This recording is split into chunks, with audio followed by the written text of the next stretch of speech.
안녕하세요.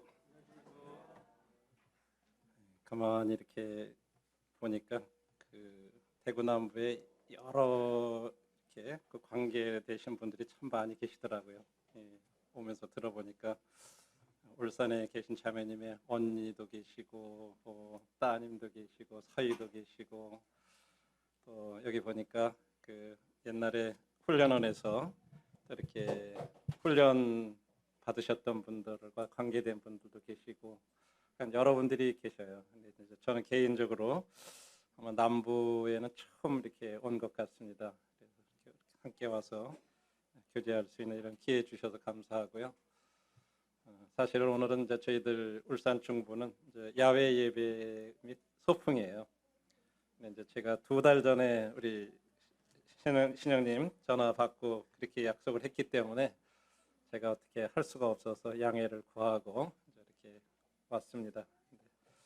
참 제가 오늘 오면서 이제 새로운 길로 한번 와봤는데 그 울산에서 밀양으로 오는 고속도로가 있더라고요.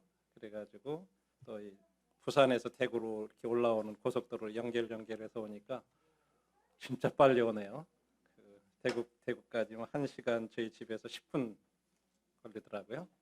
굉장히 빠르게 이렇게 왔고 오면서 이런 참 새로운 환경도 보고 오늘 찬양하시면서 두 형제님들이 그런 기도를 하셨는데 그 주위에 이런 자연을 통해서 그 자연 가운데 함께 하시는 하나님 그런 것을 또 볼 수 있는 그런 눈 이런 거에 대해서 감사 기도를 이렇게 드리셨는데 저도 사실은 이제 차를 몰고서 오기 때문에 자세히는 볼 수 없었지만 그 푸르름을 이렇게 보면서 참 새로운 공기를 쐬면서 참 즐거운 마음으로 이렇게 왔습니다. 시간 관계상 여기까지 말씀드리고 오늘 성도님들하고 이렇게 함께 나누기를 원하는 말씀은 혹시 성도님들이 여기 이제 앞에 제목을 보시면 그 말이 다 옳도다라고 하는 이런 제목인데 성도님들이 하시는 이렇게 말씀 어떤 말에 대해서 하나님께서 야 맞아 네 말 진짜 옳아 라고 여러분들이 한 말에 대해서 그렇게 얘기하실 수 있는 말이 얼마나 될까. 또 저도 주님 앞에 제가 어떤 얘기들을 한 거에 대해서 주님이 그래 어경아 네가 한 말이 그게 참 맞아 라고 인정해 주시는 그런 말이 얼마나 될까. 제가 이제 이 말씀을 같이 생각하게 되는 부분들은 이스라엘의 백성들이 한 말 중에 하나님께서 3번의 경우에 있어서 참 그들의 말이 옳다라고 이렇게 말씀을 하셨어요. 첫 번째는 그들이 시내산에서 율법을 받을 때 모세가 시내산을 올라가지 않습니까? 그때 백성들이 모세한테 이렇게 얘기를 했는데 하나님께서 그 말씀을 들으시고 그래 그 말이 참 다 옳아 라고 말씀하신 경우가 한 번 있었고요. 두 번째로는 이 이스라엘 지파가 이렇게 이제 땅을 분배를 하게 되는데 그때 이 므낫세라고 하는 지파에 한 그 슬로밧이라는 사람이 있었어요. 근데 이제 이분의 딸들이 모세한테 이렇게 한 말이 있었어요. 그것을 가지고 모세가 하나님 앞에 나가서 이렇게 아랬을 때 하나님께서 맞아 슬로밧의 딸들이 맞아 라고 이렇게 얘기하신 경우가 있었고요. 세 번째 경우에는 이 슬로밧의 딸들이 다른 지파로 이제 시집을 가게 되면 그 받은 기업이 다른 지파에 속하게 되는데 그럼 이거 어떻게 해야 되겠습니까? 라고 요셉 지파가 므낫세 지파가 하나님 앞에 이렇게 아랬을 때 요셉 지파의 한 말에 대해서 하나님께서 그 말이 옳아 라고 이렇게 말씀하신 3경우가 있었습니다.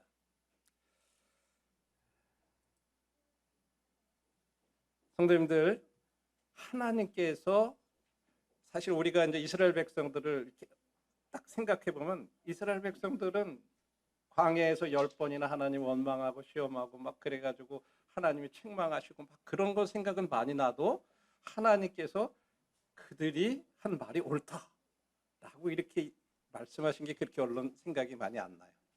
그런데 만일에 그런 백성들에 대해서 하나님께서 그 말이 옳다라고 얘기했다면 그게 얼마나 중요한 말일까?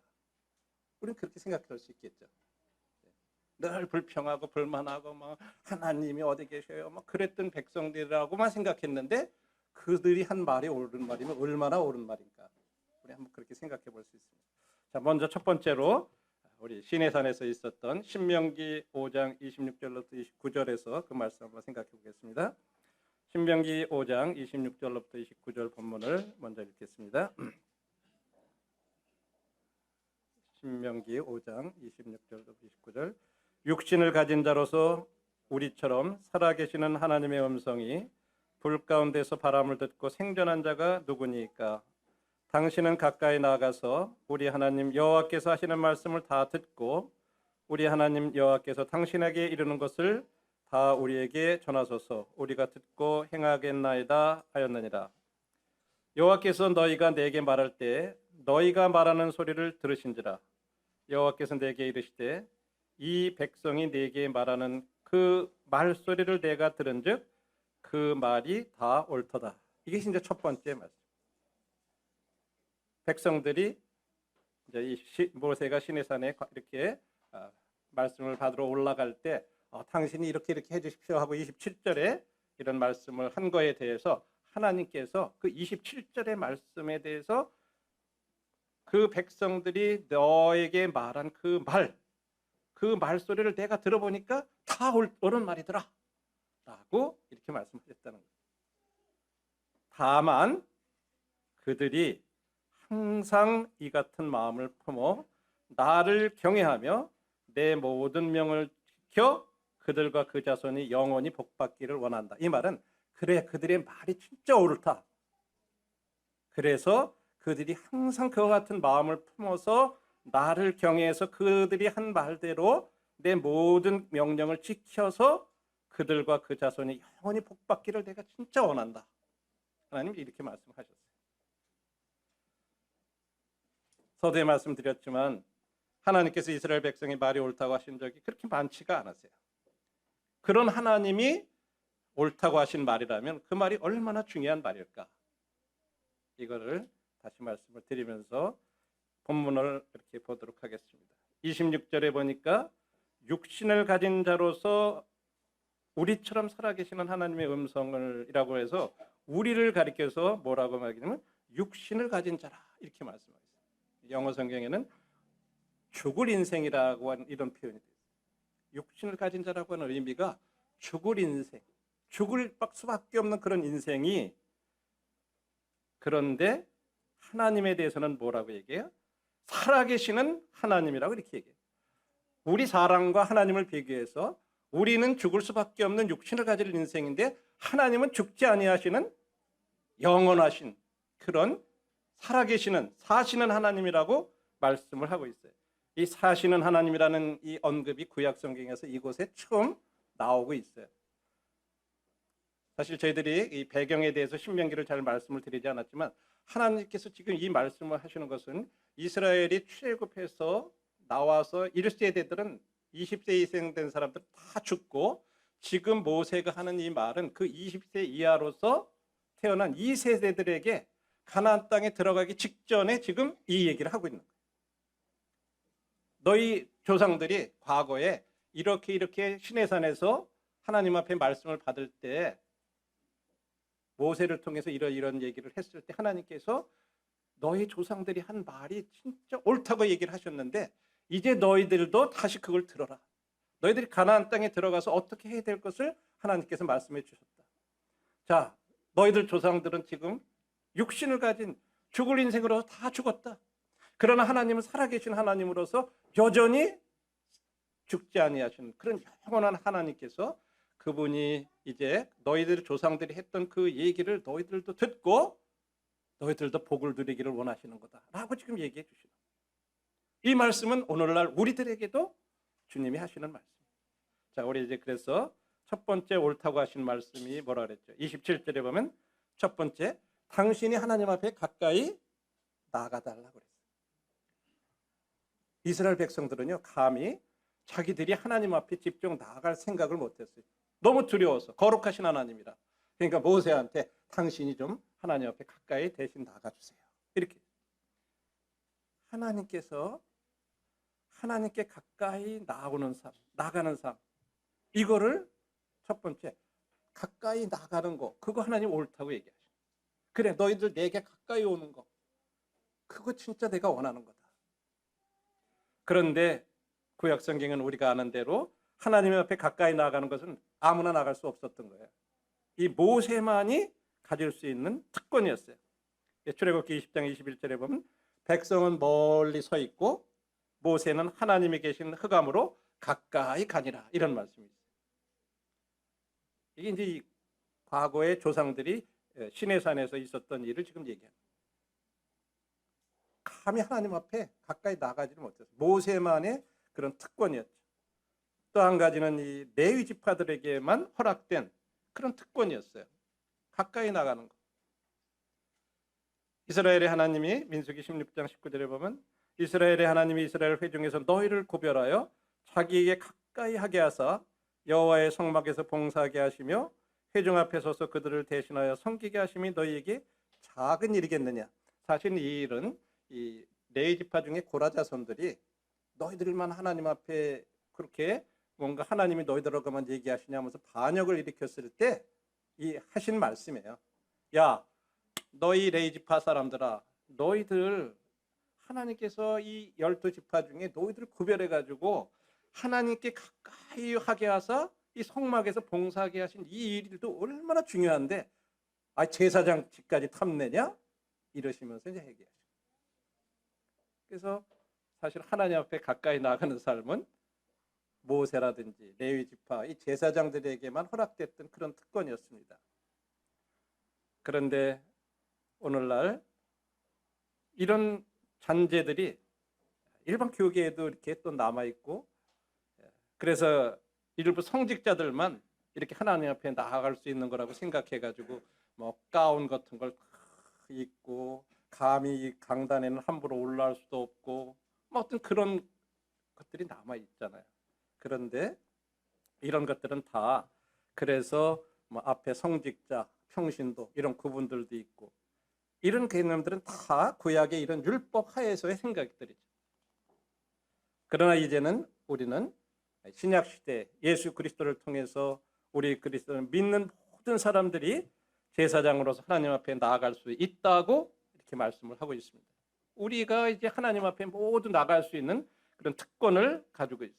그래서 베드로전서 2장 5절과 9절에 보면 우리를 가리켜서 5절에서는 거룩한 제사장이라고 이렇게 말씀을 하고 있어요. 우리 모든 믿는 자가 제사장으로서 하나님 앞에 나아갈 수 있다고 말하고 있어요. 2장 5절에 보면 너희도 산돌같이 신령한 집으로 세워지고 예수 그리스도로 말미암아 하나님께서 기쁘게 받으실 신령한 제사를 드릴 거룩한 제사장이 될지라. 우리는 이제 거룩한 제사장. 형제 자매님들, 우리가 예배 때 때때로 우리 자매님들은 내가 제사장으로서 나왔다고 생각을 하고 오시나요?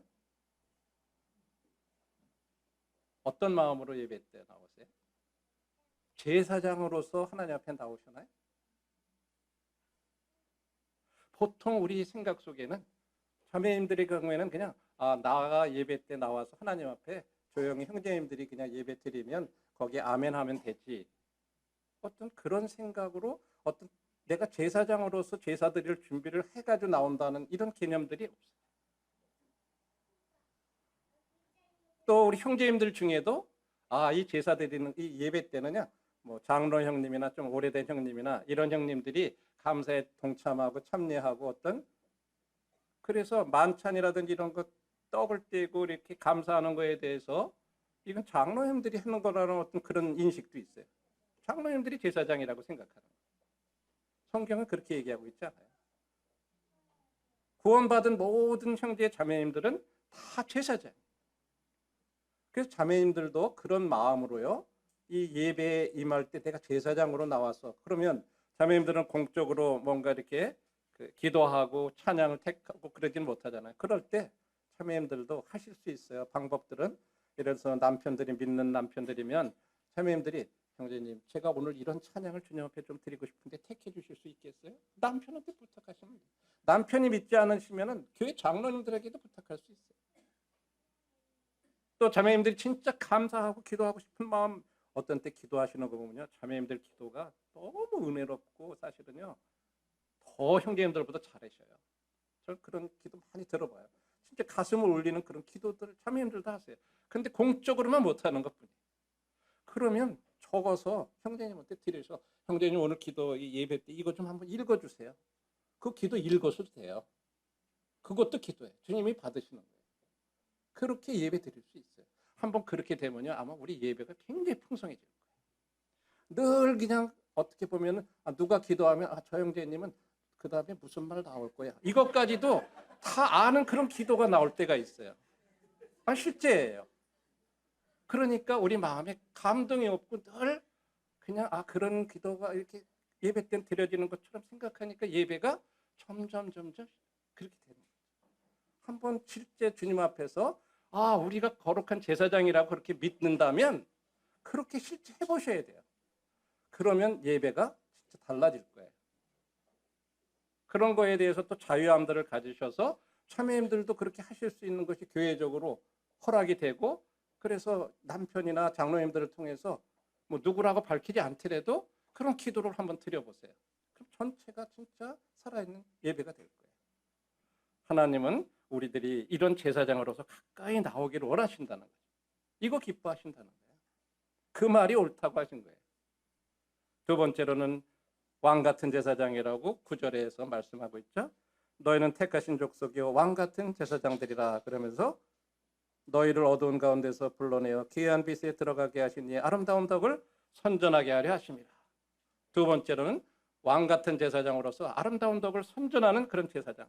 그래서 로마서에서는 복음의 제사장이라고도 이렇게 얘기를 하고 있어요. 이것도 마찬가지예요. 형제나 자매나 다 복음 전할 수 있어요. 형제님들 전하는 거 아니에요. 자매님들도 얼마든지 개인적으로 복음 전하실 수 있는 거죠. 자, 이런 것들이 첫 번째. 그래서 우리 성도들에게 주신 그런 하나님 앞에 가까이 나아가는 삶이죠. 그래서 이제 신약 성경에서는 에베소서 2장에서는 우리를 가리켜서 전에 멀리 있던 너희가 그리스도 예수 안에서 그리스도의 피로 가까워졌다. 우리는 지금 구약 성경에는 아무나 이렇게 가까이 못 나갔잖아요. 모세나 레위 지파나. 그런데 우리는 이제 누구든지 믿는 사람은 가까이 나갈 수 있어요. 그래서 야고보서는 그렇게 말해요. 하나님을 가까이 해라. 그리하면 너희를 가까이 하시리라. 하나님은 지금 저와 형제자매님들 하나님 앞에 가까이 나오는 삶, 우리가 가까이 하나님 앞에 나갈 수 있구나, 이것을 알고 나가는 거, 이거 기뻐하신다고 하는 거죠. 두 번째로 백성들이 한 말은 뭐예요? 모세한테 당신이 가까이 나가선 다음에 두 번째로는 우리 하나님 여호와께서 하시는 말씀을 다 듣고, 두 번째는 다 들으래요. 하나님이 하시는 말씀 다 들어. 하나님의 말씀을 듣는 삶, 하나님의 하시는 말씀을 들어야 돼. 그 다음에 모든 말씀을 들어야 돼. 우리는 그런데 때때로 하나님 말씀을 취사 선택하는 경우들이 있어요. 내가 좋아하는 말씀들은 들어. 근데 거스르는 말씀들을, 그런 거 경고하는 말씀들, 이런 거 싫은 거예요. 우리 본성이 그런 것 같아요. 사람들이. 그래서 우리들은 하나님께서 하시는 모든 말씀, 그래서 지옥에 관한 것도 우리가 전하면 들어야 돼요. 그 괴로운 거 막 그런 거 막 왜 지옥을 전해요? 왜 지옥에 대해서 좀 사랑의 하나님이 대해서 왜 심판하시는 하나님에 대해서 전해요? 우리는 그런 거 다 들어야 되기 때문에. 그래서 오늘날 하나님께서는 이제 히브리서 1장 1, 2절에 보면 옛날에는 선지자들을 통하여 여러 부분과 여러 모양으로 우리 조상들에게 말씀하신 하나님이 이 모든 날 마지막에 아들을 통하여 우리에게 말씀하셨으니 이 아들을 만유의 상속자로 세우시고 또 그런 말미암아 모든 세계를 지으셨다. 그래서 지금은 하나님께서 아들을 통해서 우리에게 말씀하고 계시다고 하는 거예요. 과거에는 모세 같은 사람들 이렇게 통해다가 하나님 앞에 나가면 모세를 통해서 이렇게 말씀하셨던 그 하나님께서 이 세대의 마지막 때에는 아들을 통해서, 우리가 지금 말세에 살고 있다고 얘기하지 않나요? 근데 사실은 말세가 언제 시작했냐면요, 예수님께서 이 세상에 오셨을 때가 벌써 말세 시작한 거예요. 지금은 우리는 말세 중에 말세, 끝 중에 끝에 살고 있다고 이렇게 얘기해요. 그때부터 우리는 예수님을 통해서 하나님께서 직접 우리에게 말씀해 주고 계신 거예요. 또 다른 곳에서는 마태복음 17장 5절에는 변화산상에 올라갔을 때도 주님이 그렇게 얘기해요. 말할 때 호련히 빛난 구름이 그들을 덮으며 구름 속에서 소리가 나서 이르되 이는 내 사랑하는 아들이요 내 기뻐하는 자니 너희는 그의 말을 들어라. 제자들은요 거기에 모세와 엘리야가 있으니까 그들 옛날에 자기네들이 아주 진짜 위대한 지도자들이잖아요. 또 위대한 선지자잖아요. 그러니까 그들을 위해서 막 초막셋을 짓고 거기에 같이 있어서 그 얘기를 듣기 원했는데 딱 거기에 대해서 뭐라 그래요? 너희는 예수님 말씀만 들어라. 이렇게 오늘날 우리들은 이렇게 하나님 앞에 하나님께서 아들을 통해서 우리들에게 하시는 말씀을 들어야 된다고. 세 번째로 옳다고 하신 말씀 뭐예요? 자, 당신이 들은 다음에 우리 하나님이 당신에게 이르시는 것을 우리에게 전해 주십시오. 이 전하는 삶, 하나님께서 들은 것을 그대로 전하는 삶, 그것을 옳다고 말씀하셨어요. 하나님이 이르시는 것을 전해야 되지 내 생각을 전해서는 안 된다고 하는 거예요. 때때로 강단에서요 똑같은 하나님의 말씀인데 이 말씀을 내가 누구한테 무슨 좀 얘기는 하고 싶은데 내 말로 하면은 뭔가 반감을 가질 것 같아요. 그러니까 말씀을 전하긴 전하면서 우회적으로 쏙 해서 이렇게 전하는 식으로 하는, 그러면서 책망하는, 그렇게도 할 수가 있어요. 말씀을 이용해서요. 그래서 때때로 어느 성도들은 그래, 저거 나 들으라고 하는 얘기인가? 소개로. 어떤 땐 그래. 실제 그렇게 안 전하는 경우에도 받는 사람들이 어떤 때는 저거 꼭 나 들으라고 하는 얘기인가? 이렇게 받기도 하고요. 거꾸로 전하는 사람들이 안 그런 척하면서 말씀으로다가 그렇게 할 수도 있어요. 우리는 그렇게 해서는 안 된다고. 둘 다 잘못된 거예요. 우리는 단지 성경에서 하나님께서 뭐라고 말씀하시면 그대로 그냥 이루시는 대로 우리들이 전해야 된다고 하는 거죠. 그리고 나면 이제 그래서 네 번째죠. 이게 좀 잘못된 것 같은데 세 번째고, 네 번째로 한 말이 뭐죠? 우리가 그러면 듣고 행하겠나이다. 다시 말해서 순종하겠습니다 하는 그런 말이죠. 자, 이 말을 네 번째로 옳다고 이렇게 말씀을 하셨어요. 그때 하나님께서 이제 그러면 그들이 하는 말이 다 옳다다, 맞다. 너희 조상들이 그 당시에 모세를 통해서 그 한 이 네 마디가 진짜로 다 옳은 말인데 다만 그들이 항상 그런 마음을 품고 순종해서 복받기를 내가 원한다. 하나님이 그렇게 말씀하십니다. 순종이 얼마나 중요하냐. 우리 주님께서 마태복음 7장에서 24절부터 27절에 그렇게 말씀하셨어요. 우리들이 잘 아는 대로 지혜로운 사람과 어리석은 사람이 집 짓는 거에 대해서 말씀하실 때 24절부터 27절에 그렇게 했죠.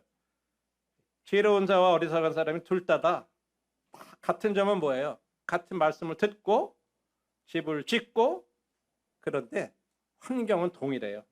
어리석은 사람이나 지혜로운 사람이나 똑같이 비바람이 불었어요. 그렇죠? 다른 점은 뭐였어요? 어디다 기초를 놨느냐가 다른 거예요. 반석에다가 기초를 세웠냐, 모래에다 세웠냐. 사실은 모래는 쉽잖아요. 그냥 거죽에 이렇게 나와 있는 거니까. 반석은 찾으려면 파야 돼요. 힘들잖아요. 그러나 시간이 걸려도 그렇게 해서 집을 지으면 집이 이제 어떻게 돼요? 순종과 불순종에 대해서 주님께서 왜 이 얘기를 7장 24절에 그러므로 누구든지 나의 이 말을 듣고 행하는 자는 이라고 말씀은요 5장부터 7장까지에서의 그 산상수훈에 대한 걸 다 얘기한 다음에 결론을 내리신 거예요. 야, 내가 이렇게 여러 가지 얘기를 교훈을 했는데 결론적으로 너희들이 아무리 이런 얘기 잘 들어도 듣고 너희들이 행하지 않는 사람은 어떤 사람 같고 들은 사람은 어떤 사람 같다. 이렇게 결론을 내신 거예요. 다시 말해서 순종이 얼마나 중요한가 하는 거에 대해서 얘기했죠.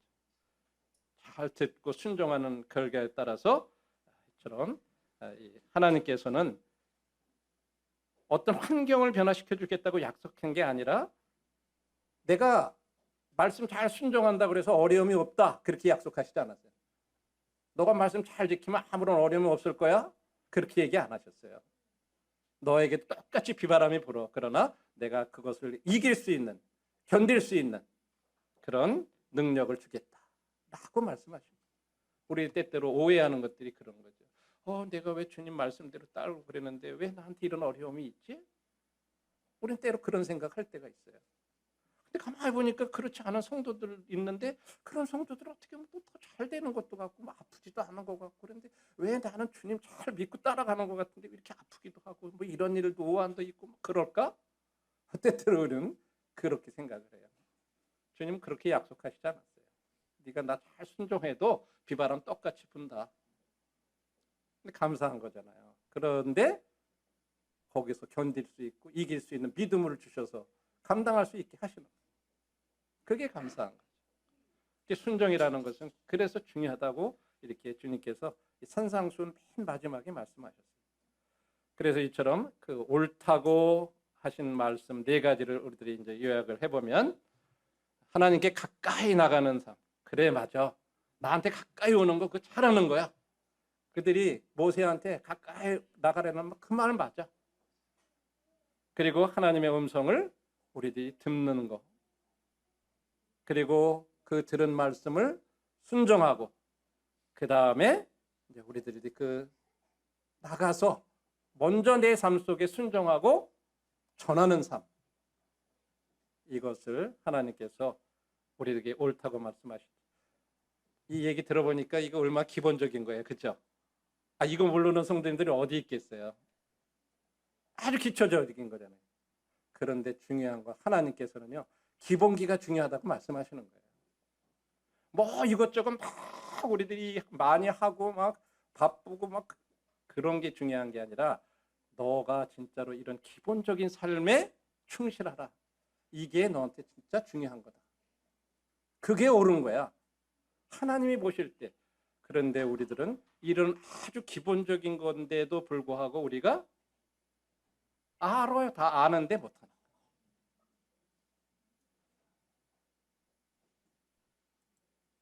결론의 말씀은 우리가 생각할 때 이런 걸 한번 생각해 볼 수 있어요. 민수기 7장 89절의 말씀인데 외우기 쉬우시죠? 7, 8, 9 민수기 7, 8, 9 이렇게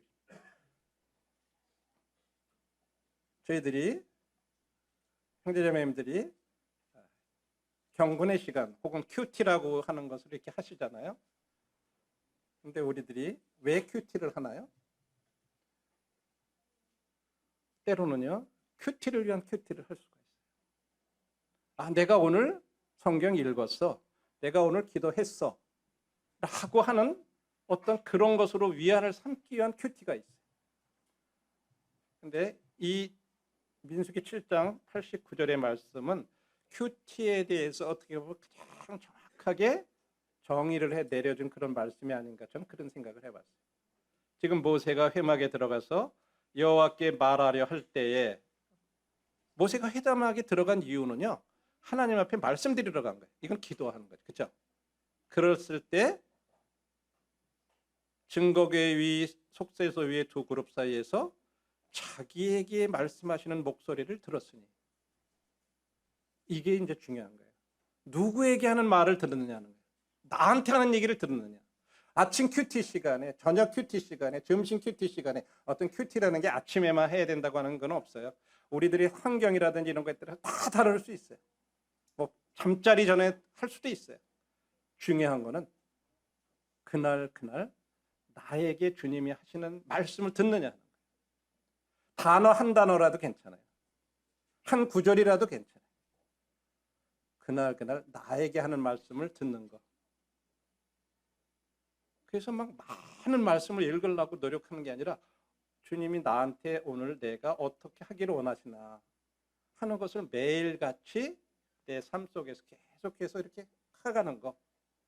이게 중요하다는 거예요. 이게 큐티예요. 오늘 아침에 성도님들은 어떤 말씀을 주님께서 나에게 원하시는가 하는 걸 한번 생각해 보셨나요? 아직 못하신 분도 있을 거예요. 저도 막 아침부터 어제 밤에 막 소풍 간다고 잠에 뭐 준비하고 뭐 이 성도님들 것도 좀 한다고 그러다 막 준비하다 보니까 1시가 됐어요. 또 뭐 그러니까 저 혼자 잘 수가 없잖아요. 아, 이게 내일 대구 가실 거니까 먼저 들어가 주무세요. 막 그래도 옆에서 그랬는데 제가 어떻게 해요. 그러니까 한소시 이제 옆에서 그냥 같이 하다가 1시에 해서 제가 사실 조금 약간 피곤하게 보이실지 모르겠어요. 아침 6시에 또 일어나가지고 이제 막 준비하고 이렇게 왔지만은 그러다 보니까 저도 오면서 이제 아침에 보통은 이제 저 같은 경우 그렇게 해요. 자매와 더불어서 아침에 이제 1시간 이렇게 걷는 시간이 있어요. 그러면 그때 거기에 그날 하루치 읽은 말씀이 녹음으로 이렇게 나온 프로그램이 있어요. 그러면 그거 틀어놓고 같이 걷는 거예요. 걸으면서 들어요. 그러면서 그 중에서 계속 듣는 가운데서 어떤 말씀을 이렇게 마음 가운데 제 마음에 어떤 부분으로 교훈을 주시는 것들이 있어요. 그러면 그런 거를 그날 정리를 해봐요. 간략하게 주님께서 저에게 어떤 말씀을 원하시는가. 저는 오늘 아침에 누가복음 18장에 대한 말씀인데 제가 오면서 집에서도 그런 식으로 그냥 뭐 일어나서 이런 거 저거 세면하고 그러면서도 틀어놓고 그냥 들어요. 일단 물론 좀 시간이 있을 땐 그렇게 안 해도 되지만 없으면 그렇게 돼요. 또 오면서 차에서도 계속 들어요. 그러면서 계속 생각해요. 근데 누가복음 18장에 거기에 이 낙심하지 말고 기도할 거에 대해서 이렇게 얘기를 하시잖아요. 근데 그 말씀 중에 불의한 재판관이 이 과부가 와가지고 계속 막 괴롭게 하니까 이건 내가 이거 안 들어주다가는 이 과부가 날 진짜 괴롭힐 것 같다. 그러니까 내가 들어줘야지 라고 생각하면서 하물며 하나님께서 택하신 자들, 믿는 자들의 그 간구를 들어주지 않겠냐 라고 하면서 근데 문제가 뭐냐? 그 다음 말씀 보니까 그런데 마지막 때 믿음을 보겠느냐 이렇게 얘기하시죠. 근데 제 마음에 딱 주님이 찔림을 주시는 거예요. 야, 너는 나를 불의한 재판관보다도 더 못한 사람으로 믿는 것 같다. 불의한 재판장도 그렇게 막 괴롭히면 들어주는데 너는 그런 믿음이 있냐? 불의한 재판관보다 내가 낫다고 믿고 있니? 하나님 저한테 그런 믿음을 한번 물으시는 것처럼 생각이 됐어요. 그래서 제가 오늘 아침에 그거를 정리를 했었어요. 나는 하나님을 불의한 재판관보다 더 좋은 하나님으로 믿고 있나? 그렇게 믿고 기도하는가? 예를 들어서 이제 저는 그렇게 얘기를 그냥 이 큐티라고 하는 것들에 대해서 이제 그렇게 하고 있어요. 그래서 지금 저는 대학교 시절부터 지금까지 계속해서 매일같이 그걸 적어오고 있어요. 그리고 그런 부분들에 대해서 또 저기 한 분들하고 필요한 카톡 같은 데 이렇게 공유도 하고 뭐 밴드 같은 거 통해서 그건 저한테 주신 교훈이지 그분들에게 주신 건 아니에요. 근데 그냥 나누면 또 그걸 통해 가지고 같이 그런 것들을 생각하시고 그런 분들이 답을 오시기도 하면서 서로 주고받고 그렇게 해요. 우리들이 이처럼 주님 앞에 우리가 나에게 주시는 말씀 이거를 날마다 듣는 거 이게 굉장히 중요하죠. 그리고 아울러서 우리가 주님 앞에 필요에 대해서 주님이 주신 말씀을 통해서 나한테 주신 걸 가지고 다시 감사도 드리고 필요도 구하고 이런 것들이 우리들의 삶에 되는 것 이런 기본적인 삶 그것이 옳다고 이렇게 말씀하셨죠. 그리고 이제 두 번째로 옳다고 하신 말씀이 아까 슬로보아스의 딸의 말이 옳다 하는 말씀과 그 다음에 요셉 자손의 지파의 말이 옳다 하는 말씀은 이제 민수기 27장에 나오는 말씀인데 우리 말씀들은 이제 찾아서 민수기 27장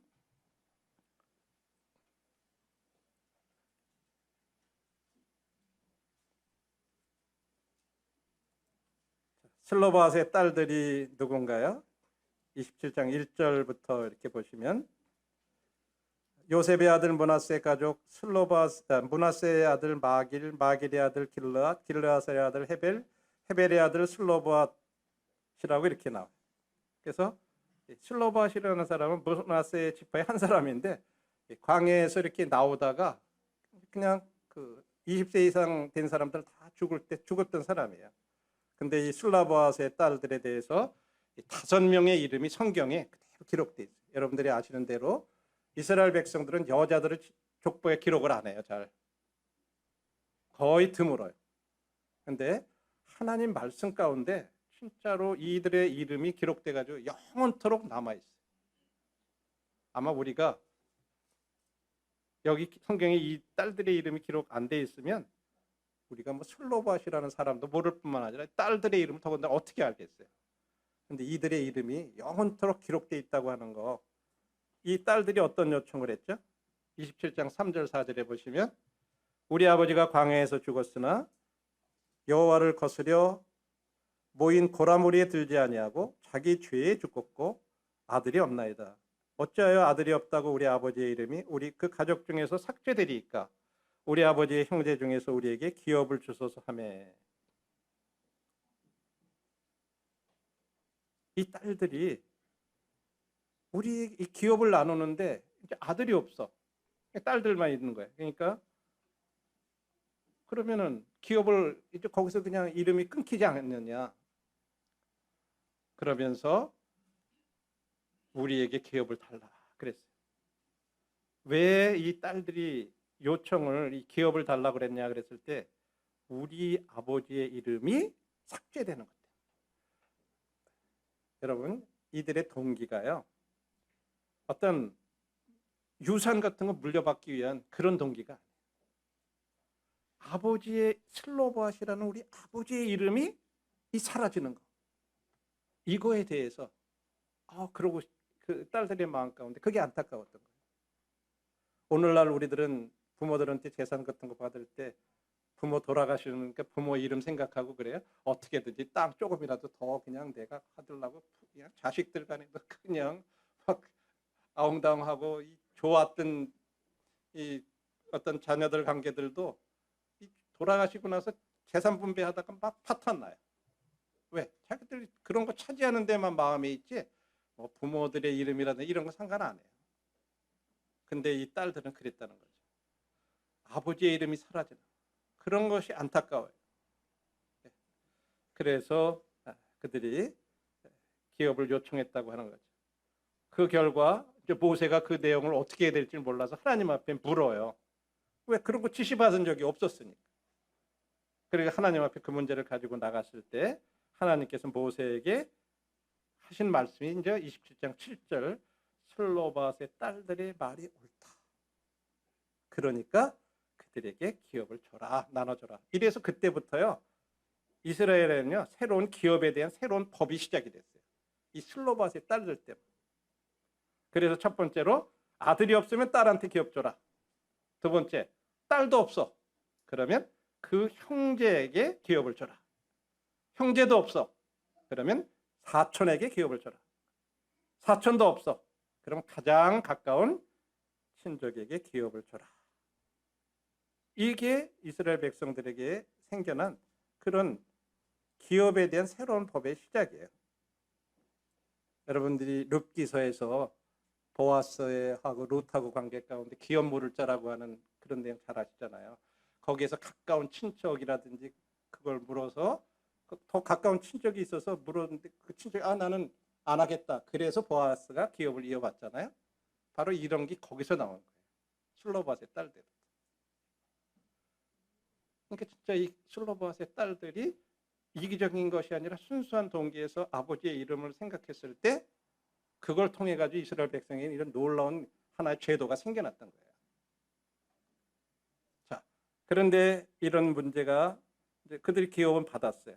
근데 세월이 흘렀는데 보니까 문제가 민수기 36장으로 가서 보면은 요셉의 자손의 이 가족 중에 이 므낫세 손자 마게리 아들 길라앗의 자손 가족의 수령들이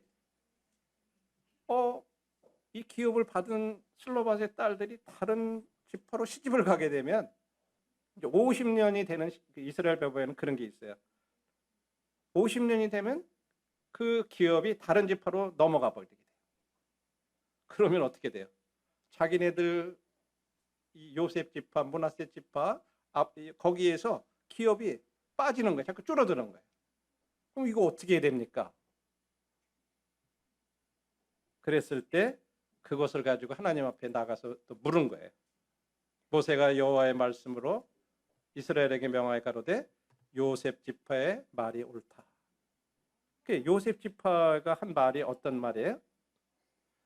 36장 6절로부터 9절에 보면 기업을 받은 그 슬로밧의 딸들은 마음대로 시집가기는 가도 좋은데 므낫세 지파 안에서만 시집가라 하는 말이에요.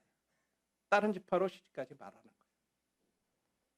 그리하면 이스라엘 자손의 기업이 이 지파 저 지파로 옮기지 않고 각기 조상 지파의 기업을 지킬 것이다. 이 말은 므낫세 지파뿐만 아니에요. 예를 들어서 유다 지파 또 다른 지파에서도 똑같이 그런 딸들이 있잖아요. 그 지파 사람들이 따로 가고 이리 가고 막 자기 좋아하는 사람들을 가다 보면 막 뒤죽박죽 될 거예요. 이제 나중에 세월이 흐르면. 그래서 기업을 받은 딸들은 자기 지파에서만 시집 가도록 해라. 이렇게 했을 때 슬로밧의 딸들이 어떻게 했나요? 민수기 36장에 보시면 슬로밧의 딸들이 여호와께서 모세에게 명하신 대로 행하니라. 그래야 어떻게 됐어요? 므낫세 자손의 가족에게만 시집간 거로 그 기업이 그 아비 가족의 지파에게 여전히 있더라. 이 슬로밧의 딸들을 칭찬한 이유가 여기 있었던 거예요. 요셉 지파 두령들이 걱정했던 이 기업이 삭감되는 문제를 자기 지파 안에서만 결혼을 하고 딴 지파로 안 가서 계속 보존됐다고. 자, 이런 것들을 통해서 우리들에게 이 슬로밧의 딸들을 통해서 주시는 교훈들이 뭘까요? 왜 하나님께서 이런 말들을 옳다고 얘기하셨을까? 그렇다면 우리들 믿음 안에 있는 자매님들도요 영적인 기업을 받을 수 있다고 하는 것을 말합니다. 우리 믿는 사람들에게 주신 기업은 어떤 기업이에요? 이스라엘 백성들은 땅의 기업이에요. 그런데 우리들은 하늘에 있는 기업이라고 이렇게 말했습니다. 베드로전서 1장 3절 4절에 보면 찬송하리로다 우리 주 예수 그리스도의 아버지 하나님이 그 많으신 긍휼대로 예수 그리스도의 죽은 자 가운데서 부활하심으로 말미암아 우리를 거듭나게 하사 산 소망이 있게 하시며 썩지 않고 더럽지 않고 쇠하지 않는 기업을 있게 하셨느니 곧 너희를 위하여 하늘에 간직하신 것이라. 우리 믿음 안에 있는 형제 자매님들이 받는 기업은 땅의 기업, 땅에서 유산을 받는 것이 아니라 하늘에 있는 기업을 유산으로 받는다고 말씀합니다. 그런데 그 기업이 하늘에 있는 기업의 특징이 썩지 않고 더럽지 않고 쇠하지 않는 기업이다. 이렇게 특징을 말씀하고 있습니다. 하늘에 간직한 기업인데 썩지 않는 기업, 더럽지 않는 기업, 쇠하지 않는 기업. 우리 여기 성도님들 중에 혹시 방수시계 차고 계신 분 계세요? 방수시계. 방수시계. 네. 지금 차고 계세요? 그럼 물속에다 한번 집어넣어 보실 수 있어요? 진짜 확신해요? 네? 시험 해보셨어요? 그러면 방수시계를 영어로 뭐라 그래요? 워터프루프라 그래요. 물에도 보증되는 거. 그죠? 물속에 집어넣어도 아무 지장이 없는 거를 워터프루프라 그래서 방수시계라고 그렇게 불러요. 그죠? 그런데 우리 기업이 그런 거예요. 썩지 않는 기업은 뭐예요? 데스프루프. 죽음 속에 들어가도 아무 영향이 없어요. 죽음이 와도 죽음하고 아무 상관이 없어요. 하늘에 있는 기업은요. 우리가 이 세상을 떠나고 육신의 생명이 죽고 그래도 하늘에 있는 기업은요. 아무 지장이 없어요. 근데 세상에 있는 기업은 어떻게 돼요? 내가 죽으면 내 게 아니에요. 더 이상. 끝나버려요. 더 이상 누릴 수도 없어요. 죽음 때문에. 근데 하늘에 있는 기업은 아무 죽음하고 상관이 없어요. 내가 세상에서 죽어도. 그렇죠? 두 번째는 뭐라 해서 더럽지 않는 기업. sin proof. 죄로 오염될 염려가 없어요. 세상에는 아무리 좋은 거라도 다 흠이 있고 오염이 돼요. 근데 하늘에 우리에게 간직하신 기업은 sin proof. 죄와 상관이에요. 죄로 오염되지 않는 그런 거예요. 세 번째는 쇠하지 않는 기업. time proof. 세월이 흘러가도요. 시간이 흘러가도 변하지 않는 그런 기업. 형제자매님들, 지금 여기 연세 있으신 성도님들 한번 생각해 보세요. 지금 여기 젊은 형제자매들 보면 아이고, 나도 옛날엔 저랬는데 지금 그냥 세월이 흘러면 다 이렇게 쇠해잖아요. 하늘에 있는 기업은 그런 기업이 아니라는 거죠. 시간하고 상관없어요. 우리가 그런 귀한 기업을 우리에게 주셨고 또 히브리서에서는 영원한 기업이라고 이렇게 말해요. 우리에게 주신 기업은 또 영원한 거다고 얘기해요. 그런데 이런 기업을 우리에게 주시면서 로마서에서는 뭐라고 말씀하세요? 로마서 8장 17절에 자녀이면 또한 상속자 곧 하나님의 상속자요 그리스도와 함께한 상속자니 우리가 그와 함께 영광을 받기 위하여 고난도 함께 받아야 할 것이라. 우리가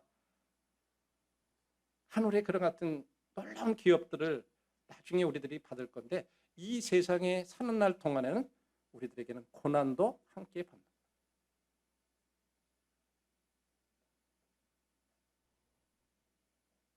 슬로바스의 딸들이 다른 지파에 내가 사랑하는 사람이 있고 좋아하는 사람이 있어. 이 결혼을 해야 되는데 내가 결혼해버리면 이 기업이 없어져요. 그냥 못하고 그냥 자기 기업에서 했죠. 얼마나 심적으로 고통스럽겠어요. 사랑하는 사람하고 결혼하지 못하는 거 아마 우리 중에 그런 걸 경험해 보신 분들이 계신지 모르겠어요. 부모가 반대하거나 뭐가 어떠거나 뭐 재산이 뭐 없고 뭐 어떤 뭐 학력이 없고 막 이런 것들 때문에 뭐 부모들이 반대하고 이래서 결혼 못할 때 그런 고통이 또 믿음 때문에 성경에서는 믿는 자는 믿는 사람하고만 결혼하라 이렇게 얘기해요. 그러니까 세상적으로는 막 훌륭하고 인격적이고 막 잘 많이 배웠고 그런데 믿음이 없어. 그래서 결혼할 수가 없어. 여러분, 그런데 거기에 순종하려면 고통들이 따르잖아요. 그러나 우리가 그렇게 왜 하나님께서 그렇게 하셨나? 왜 믿음 안에서만 결혼하라 그랬나? 하나님 우리를 아끼시기 때문에 그래요. 믿지 않는 사람하고 결혼하는 건요. 마치 발목을 묶어놓고 두 사람을 한 사람은 이쪽으로 보고 한 사람 이쪽으로 보고 이렇게 발목을 끌어놓고 묶어놓고 가보라는 거하고 똑같은 거예요. 한 사람은 일리 가려고 그래요. 한 사람은 일리 가려고 그러고 어느 쪽으로 가겠어요?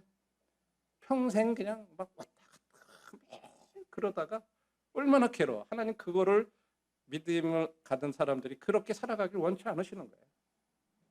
그들의 인생이 그렇게 낭비되기를 원치 않으시는 거예요. 두 사람을 통해서 하나님의 뜻을 이루기를 원하시고 목적을 이루시길 원하는데 매일 티격태격 때다가 평생 다 가다가 그냥 끝나는 그런 인생이 될까 봐, 그런 불행한 인생이 될까 봐 믿지 않는 사람하고 결혼하지 말라고 그러시는 거지. 하나님 다른 이유가 없어요. 그런 영적인 기업을 우리들이 누리게 하시기 위해서. 근데 때때로는 우리는 마음 가운데 하나님은 꼭 믿는 사람하고만 결혼하라고 그러셔. 믿지 않는 사람 중에도 진짜 훌륭하고 좋은 사람들이 얼마나 많은데 때때로 우리는 그런 생각을 할 때가 있어요. 우리는 이런 기업을 통해서 이런 교훈들을 우리가 생각해 볼 수가 있습니다. 우리에게 주신 이 하늘의 기업 얼마나 귀한 거예요. 좋은 거잖아요. 그런 거 누리길 원하시는 거죠. 오늘 말씀 결론 드리겠습니다. 하나님이 옳다고 하신 말씀 요약해 보면 이제 이 기업까지 해서 5가지죠. 그죠? 예. 우리들이 하나님 앞에 가까이 나가고 하나님의 음성을 듣고 그리고 순종하면서 우리의 말씀을 우리의 삶 가운데서 전하고 또 하나님의 기업을 소중히 여기는 이런 삶을 우리가 하나님께서 옳다고 그런 거구나. 이 안에 기본기에 충실해야 되겠다. 그리고 나에게 약속해 주신 이 하늘의 기업을 내가 귀중히 여기면서 주님과 함께 살아가는 그런 삶이 되어야 되겠다. 그런 것들을 오늘 아침에 이스라엘 백성들에게 있었던 일을 통해서 우리 이런 교훈들을 함께 이렇게 나눴습니다. 감사합니다.